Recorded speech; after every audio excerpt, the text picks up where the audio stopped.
Hello and welcome back to our novel study of the Phantom Tollbooth. This is chapter 19.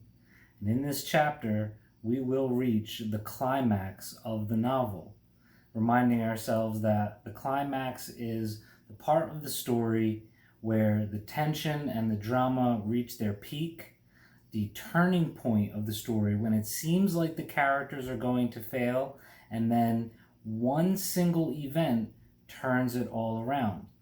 Climax comes from the Greek word meaning staircase and ladder, and it is the time when the action starts during which the solution is given.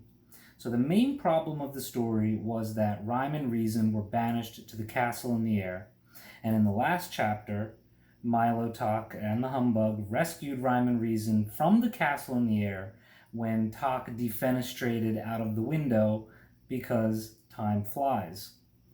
But it said that the demons were waiting below. So that was a pre-climax. It was not the actual climax of the story because Rhyme and Reason aren't totally rescued yet, so the main problem has not been solved. In a few short pages, we're going to reach the climax, and then when we do, you will realize, oh, now the main problem is solved. So I'm going to stop halfway through the chapter because there are more demons on the way, and we're going to go through the demons, and then after that we read the rest of the chapter to the end. Sound good? All right, let's go. Chapter 19, The Return of Rhyme and Reason. Sailing past three of the tallest peaks and just over the outstretched arms of the grasping demons, they reached the ground and landed with a sudden jolt. "Quick!" urged Talk. "Follow me! We'll have to run for it!" With the princesses still on his back, he galloped down the rocky trail, and not a moment too soon. For, pounding down the mountainside, in a cloud of clinging dust and a chorus of chilling shrieks, came all the loathsome creatures who choose to live in ignorance and who had waited so very impatiently. Thick black clouds hung heavily overhead as they fled through the darkness, and Milo, looking back for just a moment, could see the awful shapes coming closer and closer. Just to the left, and not very far away, were the triple demons of compromise, one tall and thin, one short and fat, and the third exactly like the other two. As always, they moved in ominous circles, for if one said here, the other said there, and the third agreed perfectly with both of them. And since they always settled their differences by doing what none of them really wanted, they rarely got anywhere at all, and neither did anyone they met. Jumping clumsily from boulder to boulder and catching hold with his cruel curving claws was the horrible hopping Hindsight, a most unpleasant fellow whose eyes were in the rear and whose rear was out front. He invariably leaped before he looked and never cared where he was going as long as he knew why he shouldn't have gone to where he'd been. And, most terrifying of all, directly behind, inching along like giant soft-shelled snails with blazing eyes and wet, anxious mouths, came the Gorgons of hate and malice, leaving a trail of slime behind them and moving much more quickly than you'd think. "Faster!" shouted Talk. "They're closing in!"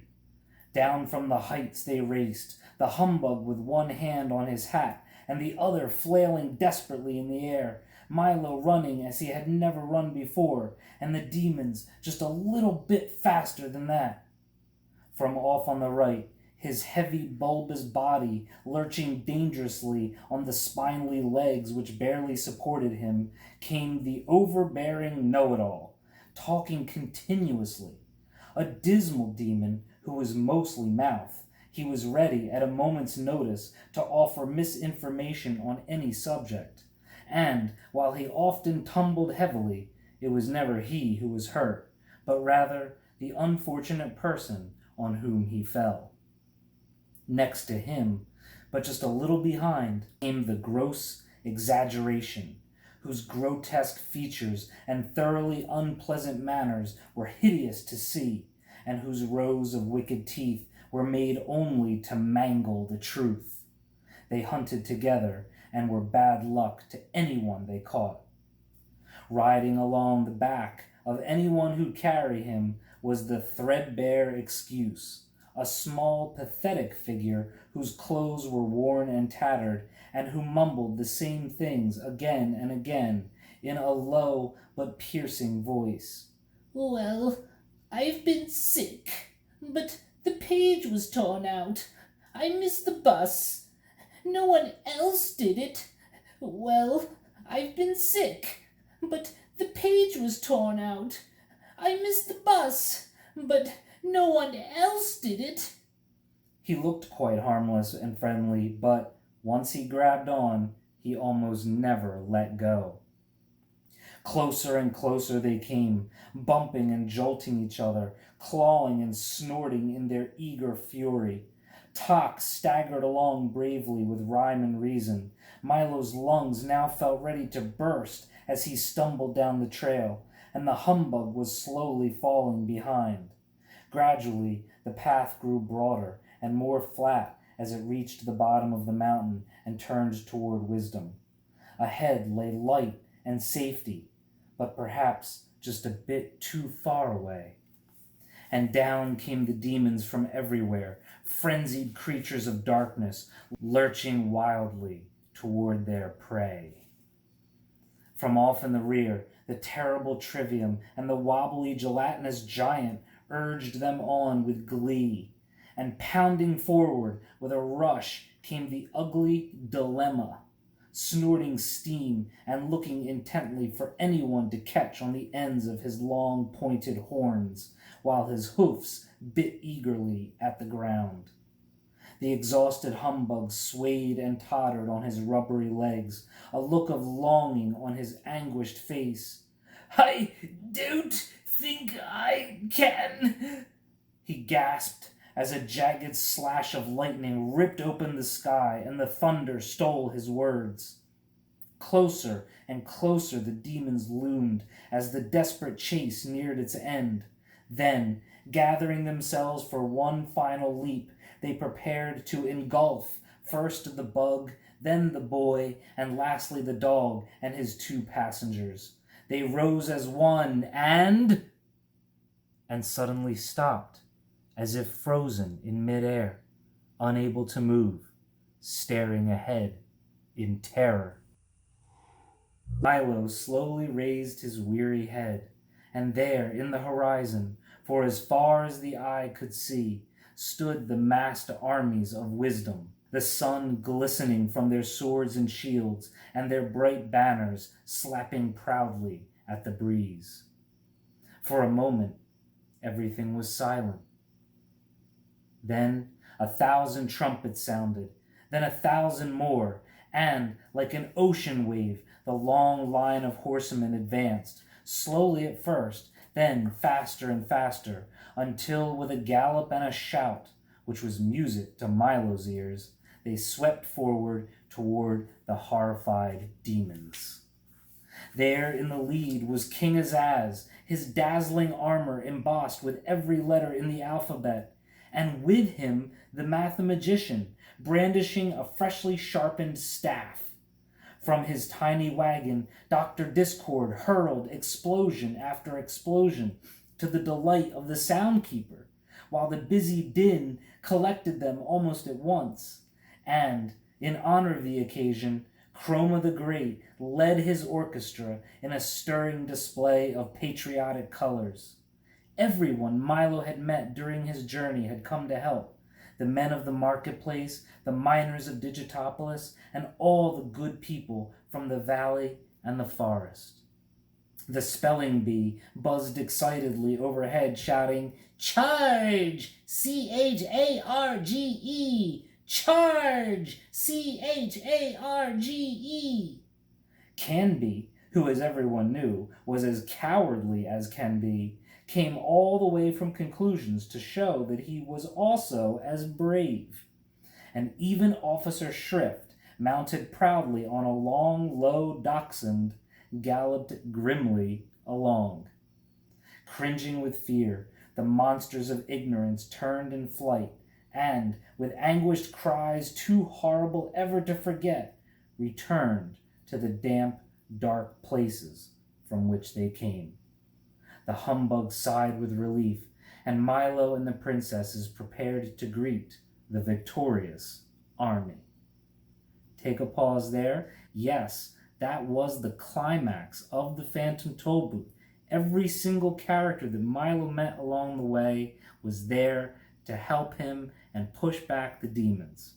Let's talk about these demons.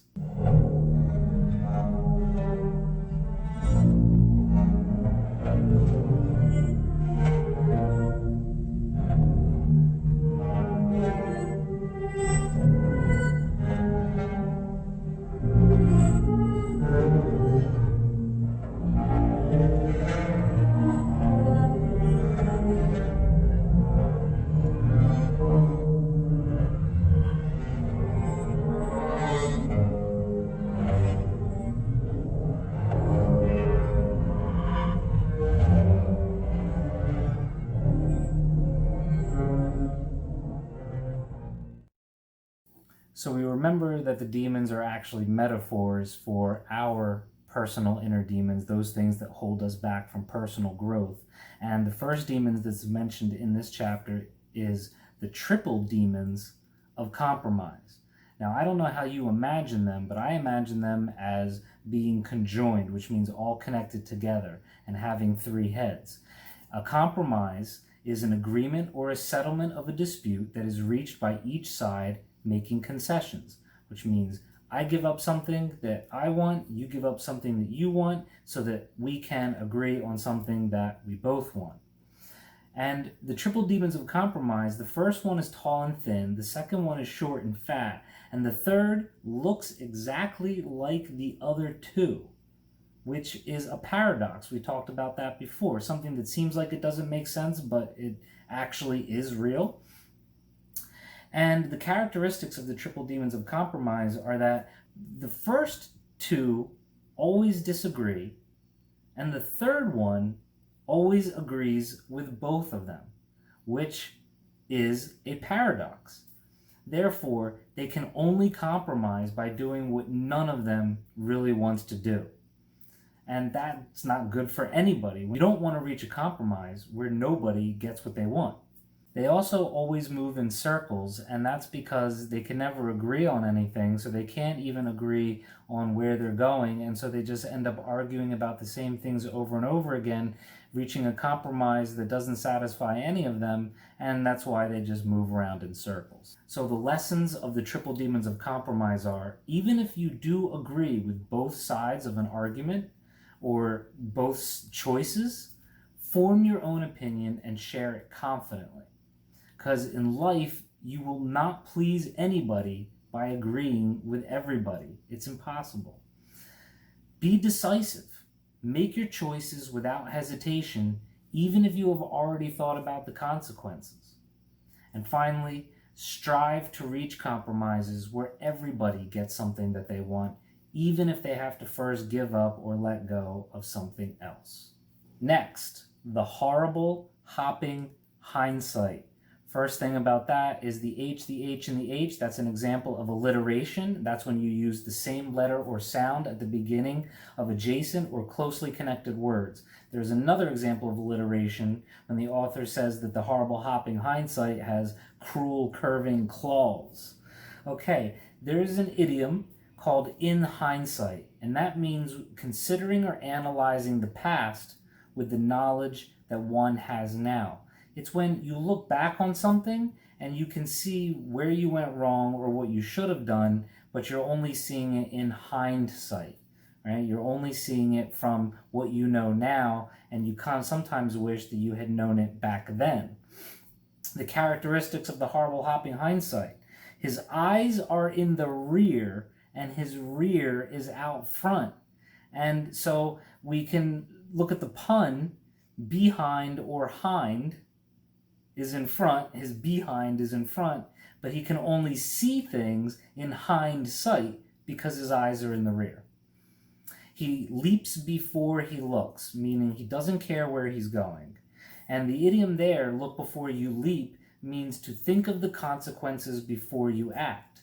So if you look before you leap, you think of the consequences before you act, but he leaps before he looks. And he only wants to know why he shouldn't have gone to where he's been. The conclusion we can reach from that is that he doesn't want to prevent his mistakes. He only wants to look back on them with regret. The main idea here is that we may decide on a course of action without giving it proper thought, only to regret it later. The lesson: it's easy to see where we went wrong after a mistake happens, but to prevent a mistake requires us to think of the consequences before we act. The Gorgons of hate and malice. So there are two of them.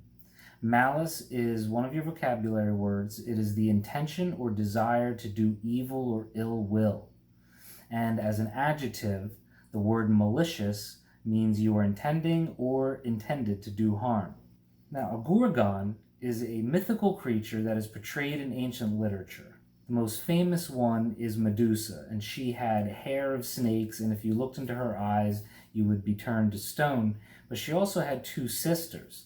So if we have background knowledge that Medusa is well known in movies and books, and that the Gorgons of hate and malice, there are two of them, my inference is that the two Gorgons of hate and malice are actually Medusa's two sisters.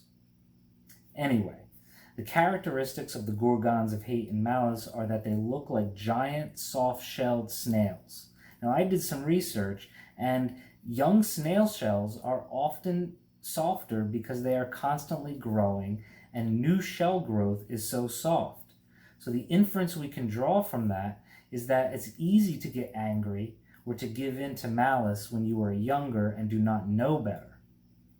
Conclusion: as you age, experience teaches you wisdom. Anger and violence are never the answer to any problem. Therefore, you learn to remain calm and to avoid malicious people and dangerous situations.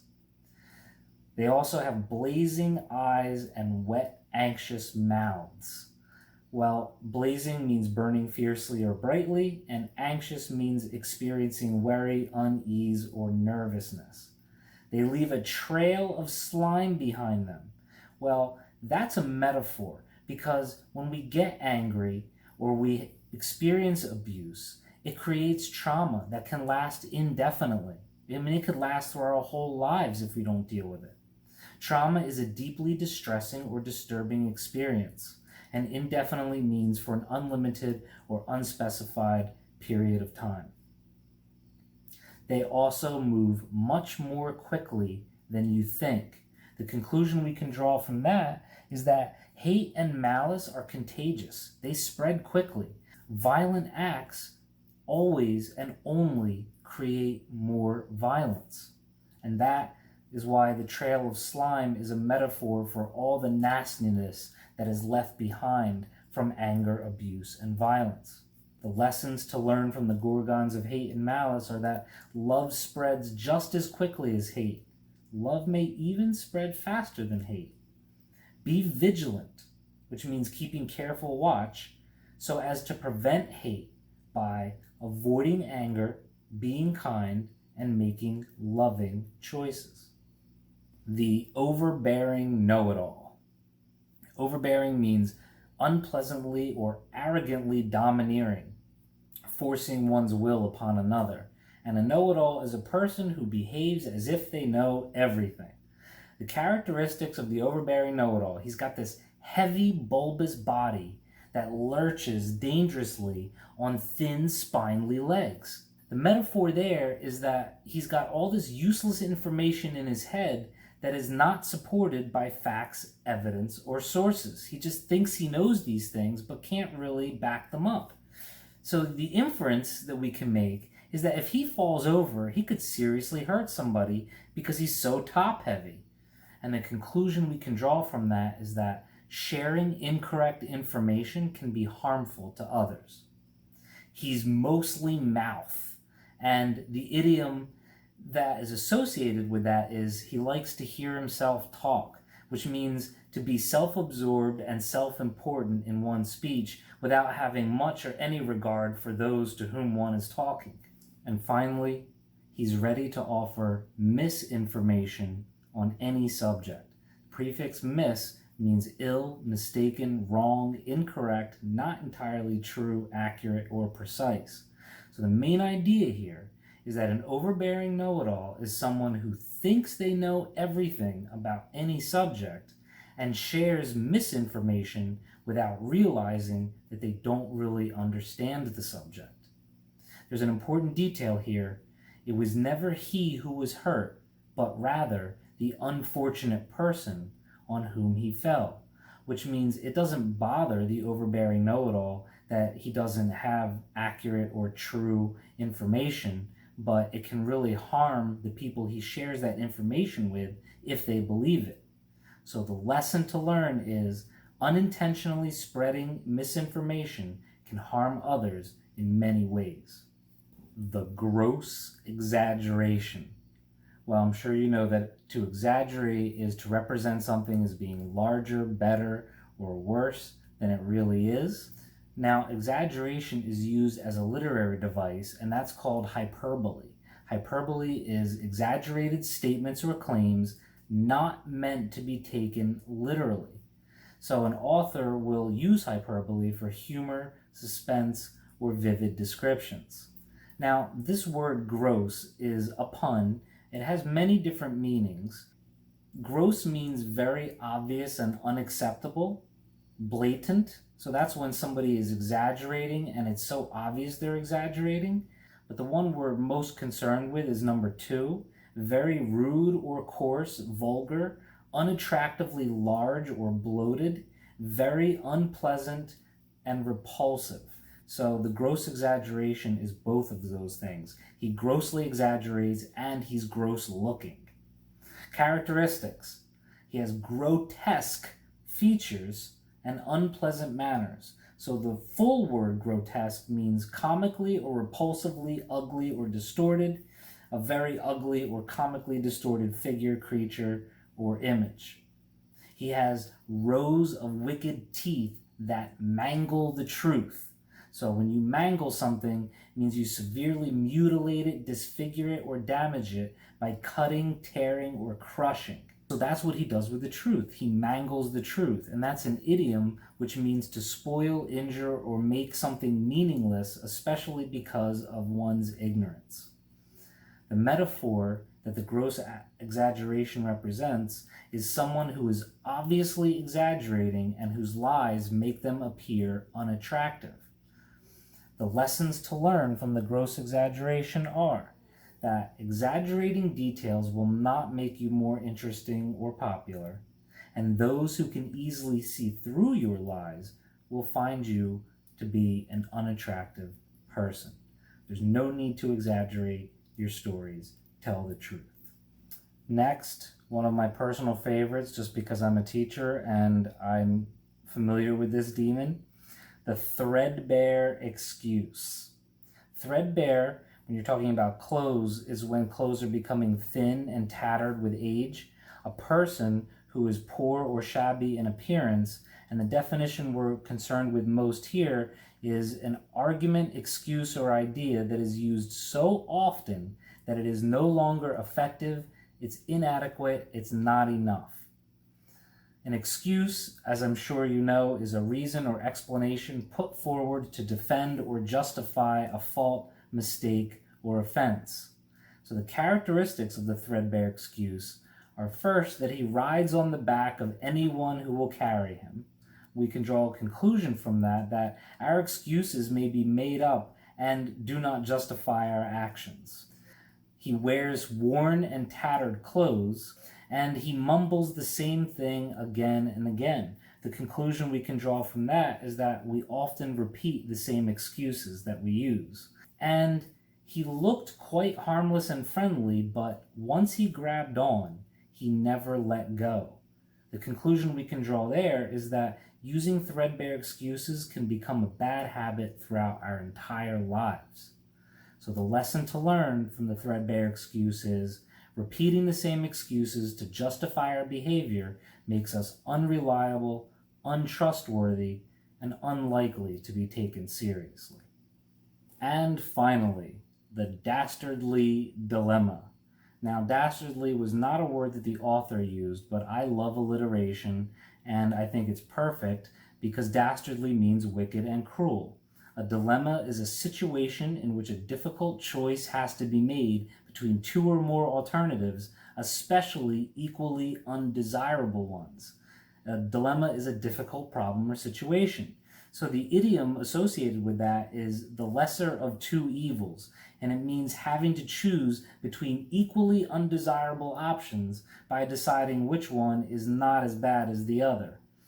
The lesson to learn from the dastardly dilemma is sometimes you have to make a choice whether you like it or not. That's it. That's the demons. Make sure you study all the notes on them for the upcoming test, and right now we can continue on with the rest of the chapter. We've passed the climax, and we've reached the point in the story known as the denouement, which is a French word.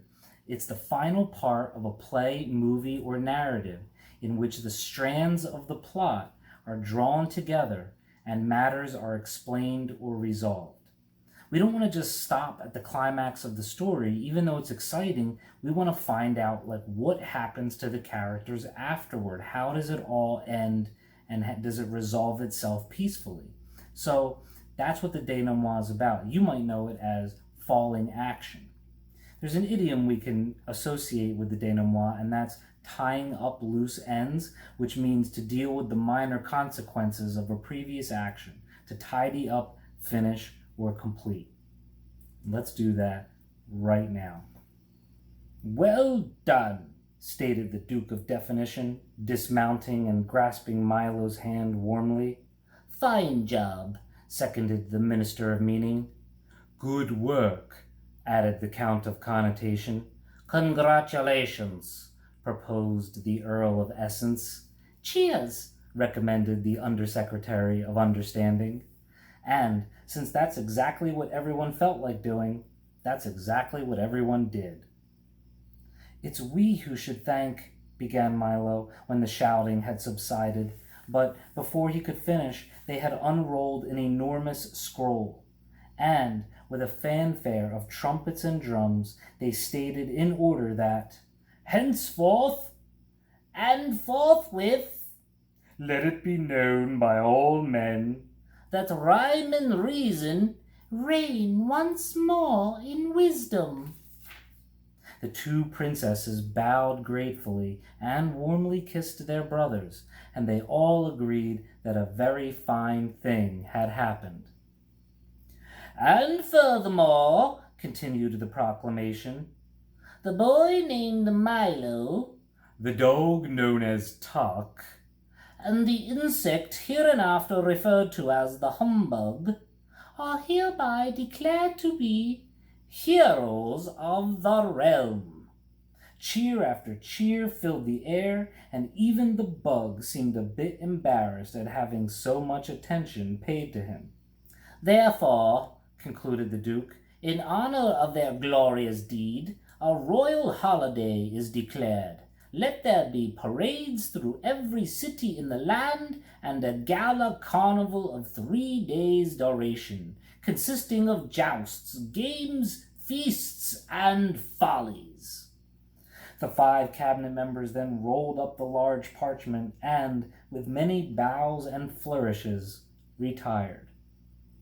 Swift horsemen carried the news to every corner of the kingdom, and as the parade slowly wound its way through the countryside, crowds of people gathered to cheer it along. Garlands of flowers hung from every house and shop and carpeted the streets. Even the air shimmered with excitement, and shutters closed for many years were thrown open to let the brilliant sunlight shine where it hadn't shone in so long. Milo, Tok, and the very subdued humbug sat proudly in the royal carriage with Azaz, the mathematician, and the two princesses, and the parade stretched for miles in both directions. As the cheering continued, Rhyme leaned forward and touched Milo gently on the arm.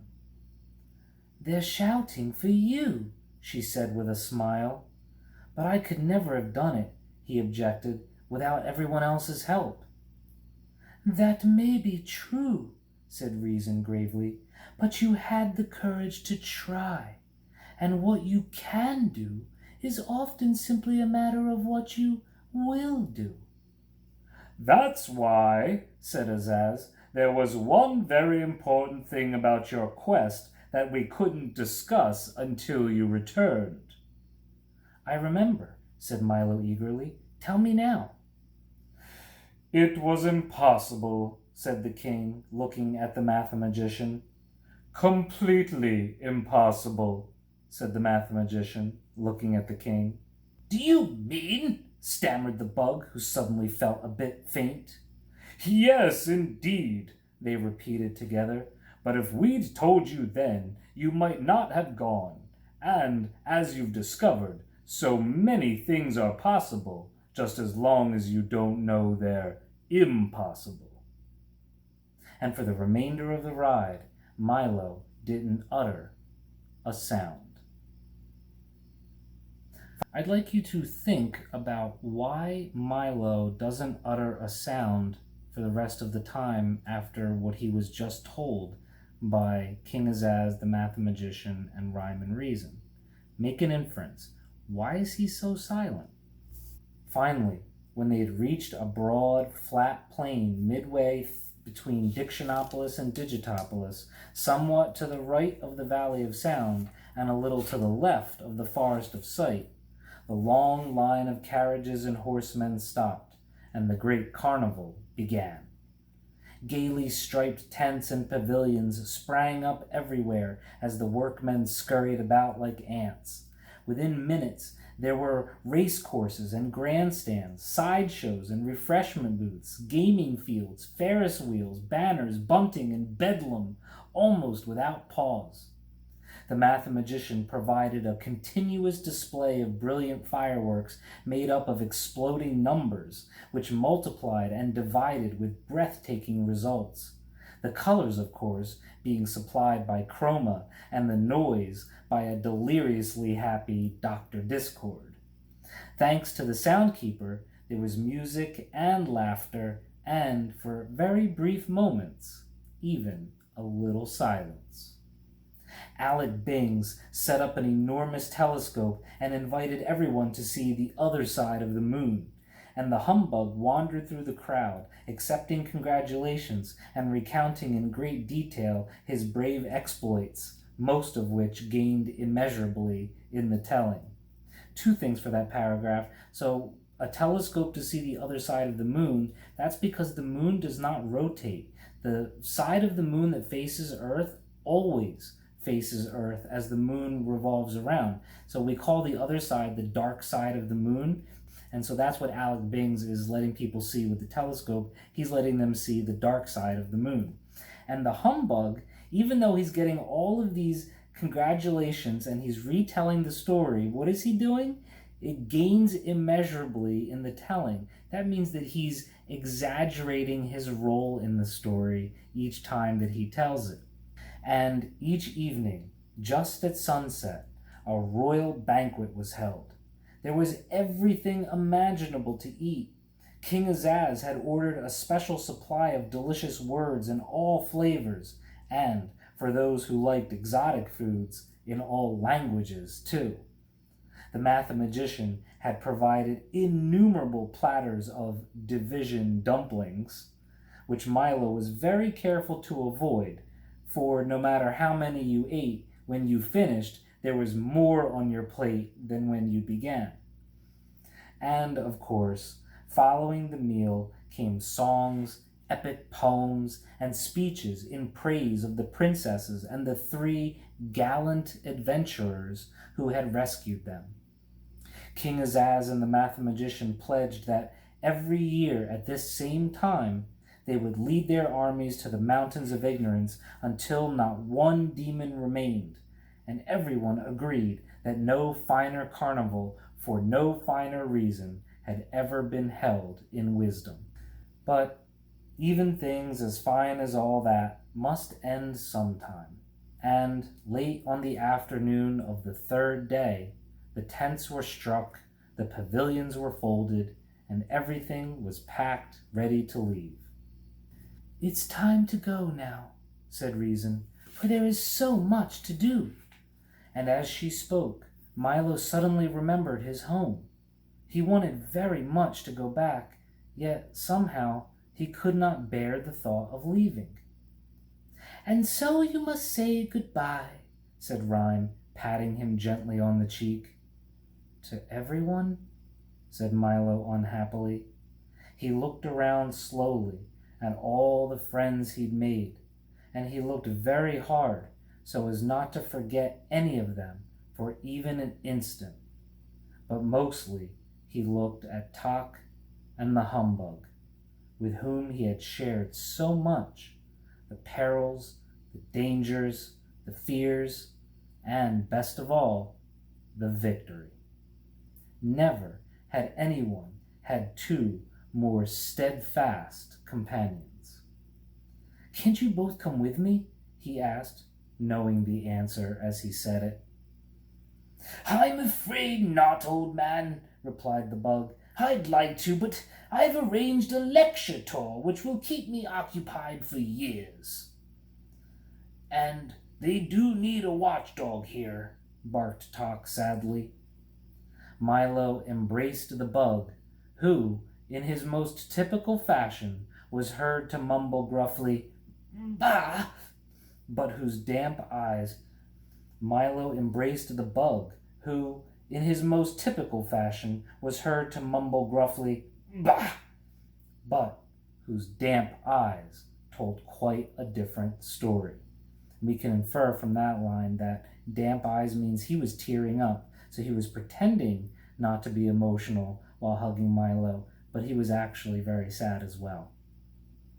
Then the boy threw his arms around Tok's neck and, for just a moment, held on very tightly. "Thank you for everything you've taught me," said Milo to everybody as a tear rolled down his cheek. "And thank you for what you've taught us," said the king. And as he clapped his hands, the little car was brought forward, polished like new. Milo got in and, with one last look, started down the road with everyone waving him on. "Goodbye," he shouted. "Goodbye. I'll be back." "Goodbye," shouted Azaz. "Always remember the importance of words." "And numbers," added the mathematician forcefully. "Surely you don't think numbers are as important as words," he heard Azaz shout from the distance. "Is that so?" replied the mathematician a little more faintly. "Why, if—" "Oh, dear," thought Milo. "I do hope they don't start it all again." And in a moment they had faded from sight as the road dipped, turned, and headed for home. And we are headed for the last chapter, chapter 20. I'll see you in the last video.